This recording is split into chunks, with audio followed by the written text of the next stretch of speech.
Quick recall डाल लेते हैं। ऑलरेडी मैं मेरे प्रीवियस वीडियो में ये समझा चुकी हूँ ये पेज के बारे में, जिसको पढ़कर खुदा की अज़मत और उसकी बड़ाई का अंदाज़ा होता है। ऐसी नज़म को हम्द कहते हैं। अच्छा, ऐसी नज़म जिसमें अल्लाह ताला से दुआ मांगी जाए उसे मुनाजात कहते हैं। ऐसी नज़म जिसमें बारगाह इलाही में दुआ मांगी जाए उसे मुनाजात कहते हैं। वो नज़म जिसमें प्यारे नबी सल्लल्लाहु अलैहि वसल्लम के तमाम औसाफ़ हमीदा फ़ज़ाइल जमीला के साथ हयात तैयबा का अहाता किया जाता है, नात कहते हैं।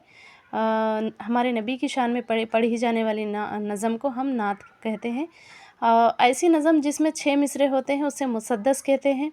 उमूमन 4 मिसरों के ख़ाफ़िया और रदीफ़ एक होते हैं और आखिरी 2 मिसरों में ख़ाफ़िया और रदीफ़ चारों से मुख्तलिफ होते हैं। ऐसी नज़म को मुसद्दस कहते हैं।